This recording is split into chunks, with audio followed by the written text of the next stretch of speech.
Big opportunity RML hospital में निकली है नर्सिंग ऑफिसर की भर्तियां। वो अभी आप लोग बहुत दिनों से वेट कर रहे थे कि लिंक कब ओपन हो, लिंक कब ओपन हो। लिंक एक्टिव हो चुका है। कैसे क्या प्रोसेस रहेगी, क्या एलिजिबिलिटी रहेगी, क्या एसेंशियल क्वालिफिकेशन, थोड़ा सा चेंजमेंट है। और एप्लीकेशन प्रोसेस तो बिल्कुल ही चेंज है, तो मैं उसको पूरा कंटिन्यू आपको सर्व करूंगा 1 to 1 करके। चलिए इसमें नोटिफिकेशन डिस्कस करते हैं। सबसे पहले मैं बता दूं आपको, यहाँ पे नर्सिंग ऑफिसर की वैकेंसी निकली हुई है आपकी। फॉर्म भरने की लास्ट डेट आपकी 7 जनवरी है। ठीक है, तो इस चीज़ का डेट का विषय ध्यान रखें। इंपॉर्टेंट डेट्स है ना। और यहाँ पे हम चलते हैं नंबर ऑफ वैकेंसी के बारे में। पहले मैं आपको बता दूँ, यहाँ पे एप्लीकेशन की प्रोसेस में कुछ 5 स्टेजेस है, जिसमें आपका रजिस्ट्रेशन पहले होगा, फिर आपकी इंपॉर्टेंट इन्फॉर्मेशन भरी जाएंगी, फिर आपके डॉक्यूमेंट जो कि है फोटो, सिग्नेचर एंड डॉक्यूमेंट। ठीक है, जो भी आपके पोस्ट के अकॉर्डिंग है, जैसे कि इसमें नर्सिंग है तो नर्सिंग के अकॉर्डिंग। और पेमेंट और फीस का सबमिशन होगा, फिर आपका फॉर्म का प्रिंट आउट होगा। मैं इसकी एप्लीकेशन की कंप्लीट प्रोसेस वीडियो बनाऊंगा, क्योंकि जो भी एम्स में आप लोगों के साथ दिक्कत हुई है, अब बहुत से कैंडिडेट के साथ आई है, वो इसके साथ नहीं हुई, मैं उसके साथ बात नहीं कर रहा। उनका फॉर्म सबमिट हो गया है और रिजेक्ट भी हो गया है। ठीक है, तो उस केसेस में मैं इस चीज़ को फॉलो अप करूंगा, तो जिससे कि आप लोगों को कोई दिक्कत ना आए। ठीक है, मैं भी अपना इसी दौरान आपको फॉर्म का लाइव करके बताऊंगा कि कैसे भरना है। पहले नंबर बात करते हैं, इसमें टोटल वैकेंसी है आपकी 422 वैकेंसी है। ये कैटेगरी के अकॉर्डिंग डिस्ट्रीब्यूट है। ध्यान रखना, अगर आप ईडब्ल्यूएस, ठीक है, और ओबीसी कैंडिडेट हैं, तो ध्यान रखें फॉर्म भरने से पहले आपके पास ओबीसी का सर्टिफिकेट एनसीएल का आपके पास अवेलेबल होना चाहिए, ईडब्ल्यूएस का सर्टिफिकेट अवेलेबल होना चाहिए, और 1/4, ठीक है, 1/4/2025 के से या इसके बाद का इशू होना चाहिए फॉर्म भरने की लास्ट डेट तक। ठीक है, तो ये चीज़ का दिमाग में रखना। यहाँ पे हॉरिजॉन्टल रिजर्वेशन है पीडब्ल्यूडी का, तो जो इसमें जैसे कि इसमें वैकेंसी आपकी 16 रिजर्व्ड है। ठीक है, पे लेवल की बात करें तो लेवल पे आपका 7 मिलेगा। ठीक है, मिनिमम आपकी इन हैंड 70,000 मिलेगी। इसमें 44,900 रुपये आपका इनिशियल पे है, 4600 ग्रेड पे है ना। तो ये आपका मिला के और अदर अलाउंसेस मिला के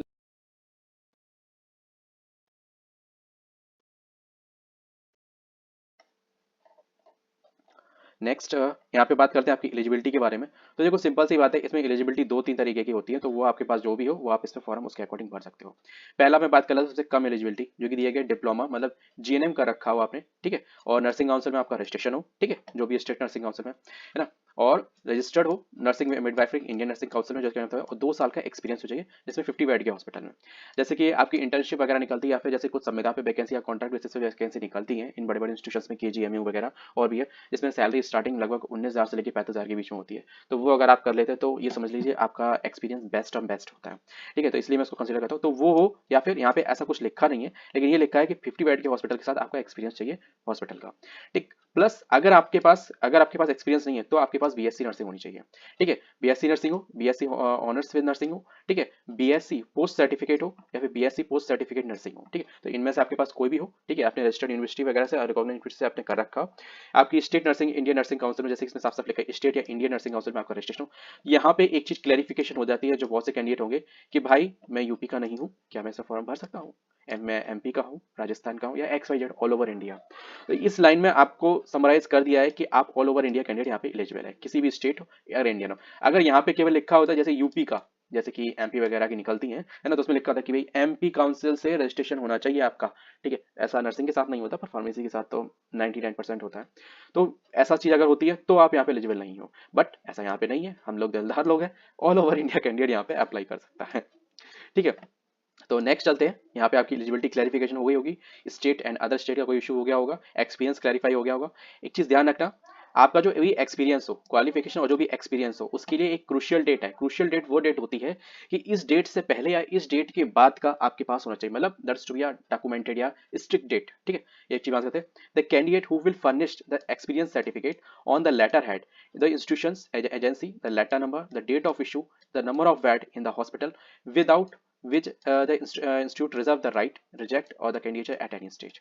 ठीक है, the experience for the post where whenever required must be the post qualification experience. ठीक है, इन दो वर्डों में ये साफ साफ लिखा, दो लाइनों में साफ साफ लिखा हुआ है, 2 पॉइंट आप क्लियरिफिकेशन करते हैं क्वालिफिकेशन का, कि आपके जो रजिस्ट्रेशन सर्टिफिकेट है वो फुली फर्निश सही से होना चाहिए एक्सपीरियंस सर्टिफिकेट। उसमें आपके इंस्टीट्यूशन का नाम या जो भी एजेंसी वगैरह हो, जैसे कि आप टाटा के थ्रू काम कर रहे होते हैं कंसल्टेंसी में, तो उसमें भी चीज हो जाती है। ठीक है, लेटर कब, letter number, date of issues, number of bed, कि मतलब उस इंस्टीट्यूशन में कितने बेड हैं, इनके अकॉर्डिंग आपने जिस हॉस्पिटल में या जिस एजेंसी में आपने वर्क किया।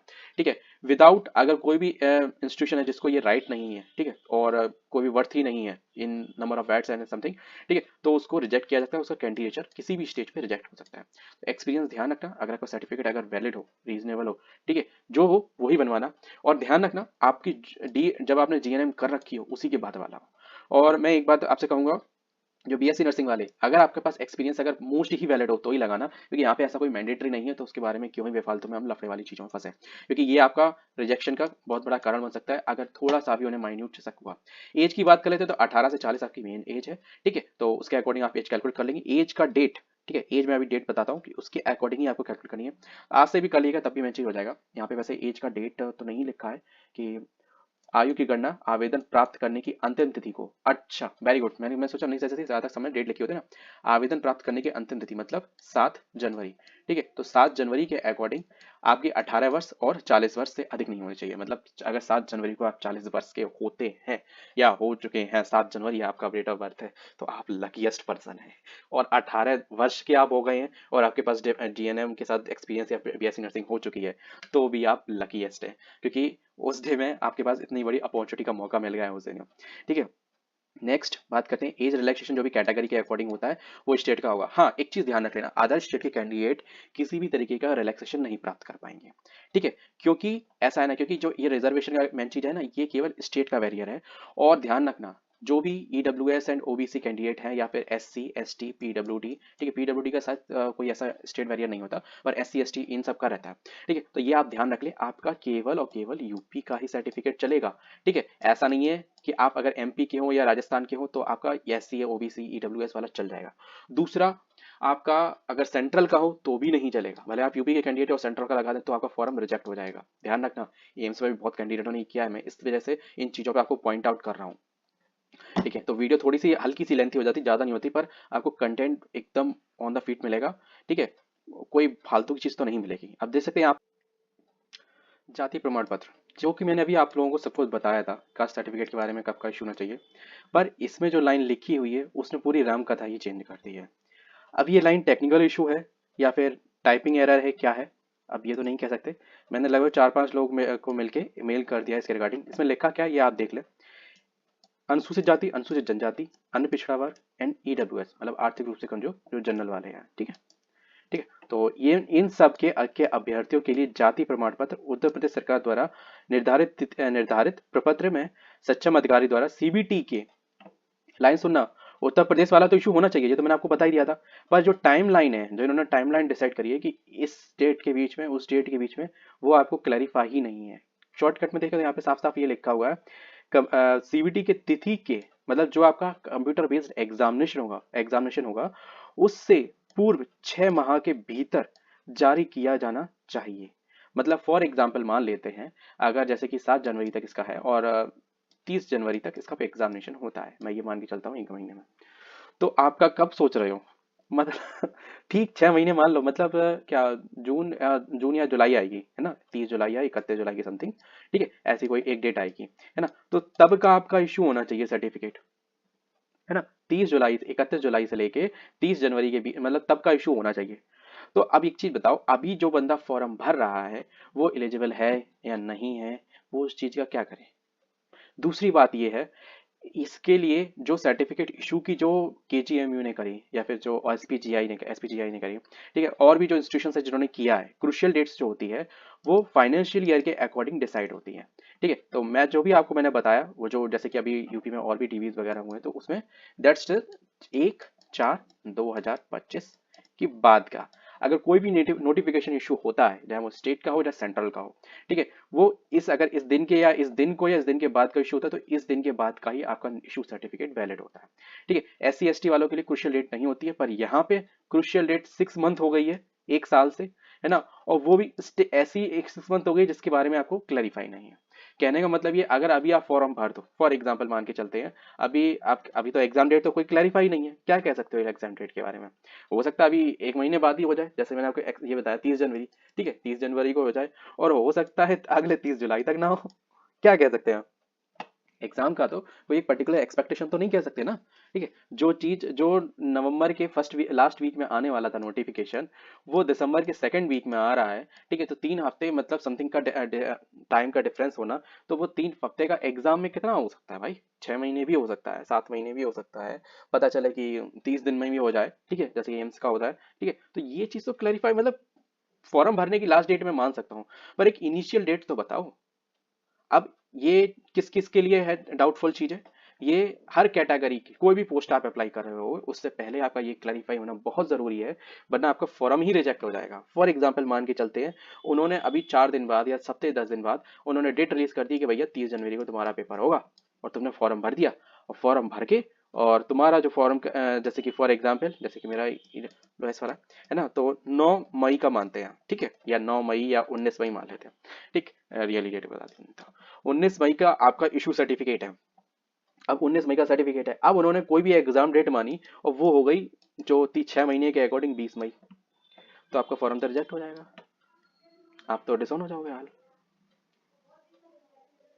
उसका ये है ना कि आपको पता भी तो होना चाहिए कि आपका फॉर्म सर्टिफिकेट बनवाना नहीं बनवाना, ठीक है। तो ये चीज तो मतलब एग्जाम से कब से होने लगी, और ये मालूम ये ऐसा नहीं है, ये कुछ ना कुछ या तो कुछ ब्लंडर कुछ और चीज है, या फिर ये कुछ टाइपिंग एरर है, क्योंकि फॉर्म भरने की लास्ट डेट का तो मैं मान सकता हूँ, ठीक है, पर एक इशू एक इनिशियल डेट तो जरूर होती है ना भैया। देखो कोई भी हम रेस लड़ रहे हैं, स्टार्ट कर रहे हैं, रेस स्टार्ट कर रहे हैं, तो एक तो इनिशियल पोजीशन होगी, एक फाइनल पोजीशन होगी, है ना। फॉर्म भरने की लास्ट डेट तो चलो सबकी फाइनल पोजीशन होती है, ठीक है, ये मान के चलता हूँ, पर इनिशियल डेट भी तो एक ही होती है, इनिशियल डेट भी तो एक ही रहती है फाइनेंशियल ईयर की स्टार्टिंग। या आप मान सकते हैं, चलो अब 6 महीने का क्या है, तो 6 महीने का आप माने कि फॉर्म भरने की लास्ट डेट के अकॉर्डिंग 6 महीने। तो अब फॉर्म भरते वक्त आपके दिमाग में सबसे बड़ा डाउटफुल यही रहेगा कि भाई हम क्या करें, चूज करें कि ना करें। दूसरी बात यह है, यहाँ पे ईडब्ल्यूएस वाले एक बार को बच जाएंगे, इसके एक बार हम तो बच सकते हैं, ठीक है, क्योंकि हमारा ही सीन ये है कि अगर हम इन डेट का अगर सेम अगर जो क्रुशियल डेट बताए अकॉर्डिंग तो बता रहे हैं जो भी डिसाइड होगी, क्योंकि अभी इसमें कोई भी डिसाइडेबल डेट है ही नहीं, है ना, तो उसके अकॉर्डिंग आप हम यूआर में चले जाएंगे। अगर इनका सर्टिफिकेट इन डेट का अगर प्रोड्यूस नहीं कर पाएंगे तो यूआर में चले जाएंगे। पर जो भी कैंडिडेट एससी से है, ओबीसी से है, एसटी से है, ठीक है, इनका तो बंटाधार हो जाएगा, क्योंकि इनके लिए ये है कि इनका इसमें लिखा नहीं है पर आपका फॉर्म रिजेक्ट हो जाएगा, ये मैक्सिमम चांसेस है। ये इसमें लिखा नहीं है, वरना अब मुझे ध्यान नहीं आ रहा किस पैरामीटर एसपीटीआई में था या सत्तारगंज वाले में था या एम्स में होगा, उसमें ये साफ साफ लिखा हुआ है कि अगर आपका सर्टिफिकेट वैलिड टाइम और ईयर का नहीं होता है, ठीक है, तो आपका कैंडिडेचर कैंसिल कर दिया जाता है। लेकिन अगर वही सेम सिचुएशन ईडब्ल्यू के साथ होती है ना, वो अगर ये वैलिड टाइम और डेट का अगर सर्टिफिकेट इशू रिस्पॉन्स नहीं कर पाते हैं, या फिर उनका सर्टिफिकेट किसी तरीके से रॉन्ग पाया जाता है ना, तो उनका कैंडिडेचर कैंसिल नहीं होता, उनका ये होता है कि उनको यूआर में कंसिडर कर लिया जाता है। तो ये चीज है। तो ये चीज फॉर्म भरने से पहले अब कौन कौन फॉर्म अभी रिलैक्सेबल भर सकते हैं, केवल वो कैंडिडेट जो यूआर में आते हैं, केवल और केवल वो, ठीक है, इसके अतिरिक्त और कोई भी नहीं भर सकता। ये दिक्कत तो ईडब्ल्यूएस वाले के लिए भी है, क्योंकि इनके लिए भी क्रूशियल डेट इंपॉर्टेंट है, क्रूशियल डेट तो इंपॉर्टेंट है। हाँ ये है कि अगर आप ये सोचो कि चलो नहीं यार जो होगा सो होगा, हम यूआर में चले जाएंगे बस दैट्स इट, ठीक है, हमें ईडब्ल्यू से कोई मतलब नहीं, पर ध्यान रखना भाई आपकी कट ऑफ ईडब्ल्यूएस वालों की कट ऑफ एससी एसटी के बराबर जाती है, एसटी के नहीं तो एससी के बराबर तो जाती ही जाती है, नियर अमाउंट आधा एक नंबर का डिफरेंस रहता है। अभी अगर प्रीवियसली अगर कोई भी रिजल्ट उठा लो तो आपको पता चल जाएगा, ठीक है, मतलब सबका नहीं, केवल पैरामेडिकल का अगर सीन अगर देखें तो, ठीक है, अगर 10 एग्जामिनेशन हुए होंगे तो 10 में से 8 में ये सीन है, ठीक है, क्योंकि देखे हुए हैं, सफाई वाला देखा हुआ है, सफदरगंज वाला देखा हुआ है, एम्स के 2-3 देखे हुए हैं, ठीक है। अब कोई माने कोई नहीं माने वो आपके ऊपर है, क्योंकि मैंने तो डेटा देखा हुआ है तो मैं तो उसके आधार पर बता रहा हूँ। अब जो है सो है, रियल है, उससे कोई मतलब नहीं है। मेन चीज़ ये है कि अगर आप रिलैक्स ले रहे हो चाहे कोई भी सर्टिफिकेट हो, है ना, और आपको अगर आपकी उसमें गलती नहीं है कि आपको उसको वैलिड माना जाएगा नहीं माना जाएगा, आपको फॉर्म भरने से पहले ही क्लैरिफाई नहीं है, तो अब तो ये चीज़ तो डाउटफुल है। ये चीज़ है कि रिगार्डिंग आप लोगों को भी रेस्पॉन्स करना चाहिए, ऑफिशियल मेल आईडी पे आपको मेल करना चाहिए, आपको क्वेरी करनी चाहिए अपनी तरफ से कि एक इनिशियल डेट सर बता दीजिए, क्योंकि नोटिफिकेशन में जो कॉलम पॉइंट नंबर 8 है जिसमें जाति प्रमाण पत्र के बारे में दिया गया, उसमें ये दिया गया सीवीटी के अकॉर्डिंग, तो सीवीटी के तो कोई एक फिक्स डेट तो है नहीं अभी, ठीक है, तो हम फॉर्म जैसे कि ये सब लोग अपना कह देंगे सर मेरा इस डेट का इशू है,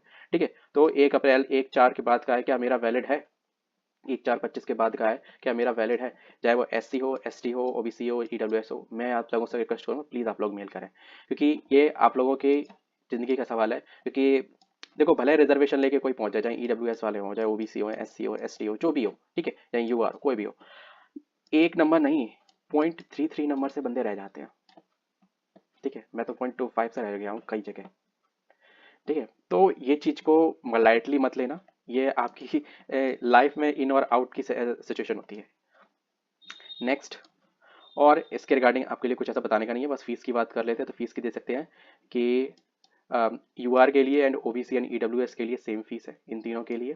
ठीक है, एससी एसटी के लिए 708 रुपये और पीडब्ल्यूडी के लिए कोई फीस नहीं है। ठीक है। बस इतना ही था।